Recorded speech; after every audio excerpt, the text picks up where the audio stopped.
Magandang araw mga bossing. So ngayong araw is meron tayong titirahing Hyundai Tucson. Pero bago yan, shoutout muna nating buyer sa Toyota Hilux na 4x4. So sold na yan mga bossing, yung 2018 model. Yan, congrats kila madam. And balik tayo dito sa ating 4x4 unit. Isa po itong 2012 Hyundai Tucson, automatic transmission, diesel engine.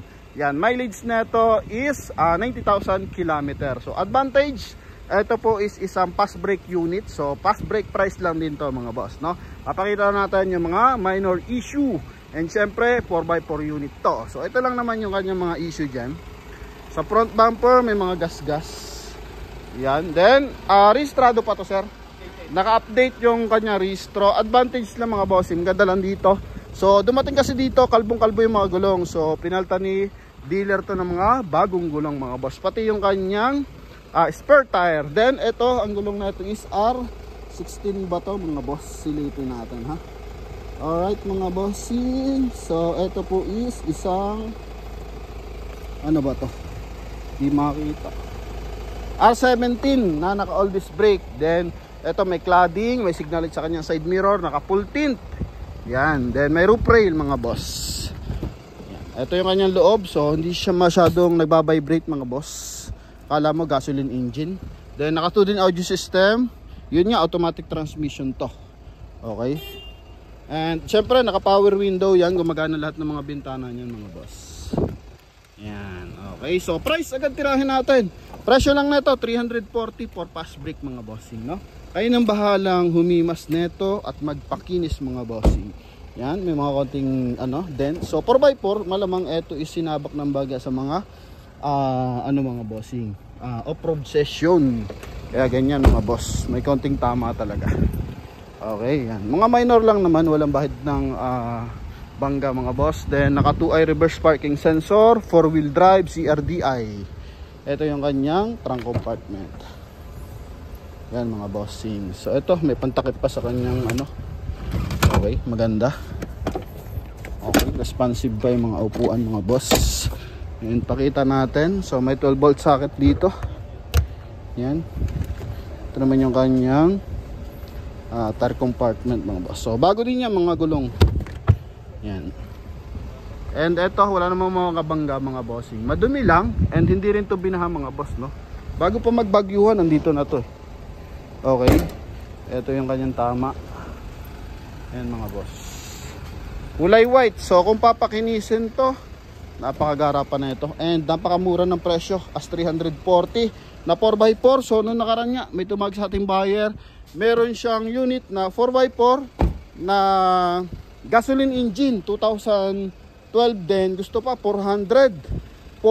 Sabi ko, hindi ko po mapapangako yan mga boss. Pero ito, panalong panalo, 340 lang to mga bossing.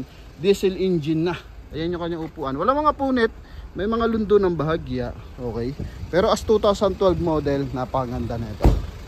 Yan. So paganahin natin yung kanyang signal light mga bossing. Para makita natin kung gumagana pa yung kanyang hazard mga boss. Yung mga ilaw dito, try natin mga boss. Open din natin yung kanyang engine bay. Okay. So naka blackout yung kanyang 2-din audio system. Yan. Okay.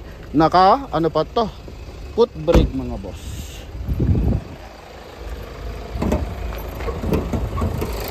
Ito yung kanyang makina 2.0 to boss. 2.0 na diesel engine yan mga boss. Okay. Ito naman yung kanyang hood. Panalo, napakatahimik ng makina mga bossing, no? As diesel engine, as crossover 4x4, napakapanalong unit na to mga boss, no? So sa mga interesado, tawag lang sa ating contact numbers na nasa screen. Ulitin ko, 2012 model, tapos 90,000 ang mileage, 4x4 unit sa halagang 340 mga boss. Paunahan lang dito mga bossing. Alright, so yun lang. Hindi ko magana yung kabilang side na signal light sa kanyang mga bossing, side mirror. Pero napaka minor lang mga boss, no? Kesa bumili ka ng mga tigpo 400 na ganitong unit. Ito 2012 diesel engine pa, CRDI mga bossing. Talaga naman, huling pasulyak para sa interior. Yan. So silipin din natin kung yung kanyang mga bubog is original pa. Original pa dito. And dito naman mga bossing, original din mga boss, no? Ayun yung mahalaga dyan. Yan yung mga mga bossing, bahid na hindi binangga yung unit kasi nga hindi pa napapalitan. Okay, kung pinalitan man galing ng kasa, pero may conduction sticker pa mga boss. So pag nagpalit ka ng windshield, wala ng conduction sticker yan. Yan, ito naman yung kabilang side. Okay, sa kondisyon ng makina, sariwa to mga boss. Yan, sa original, sa kaha lang, yan, may konting tama. Yan mga bossing. Pero detailing na lang to, ipabap nyo na lang mga bossing. Then pwede na tong ibakbak, no? Pwede to sa mga estudyante, pang opisina, pang service, pang pamilya mga boss. So yun lang mga bossing, sa mga interesado, tawag lang po. Thank you, God bless.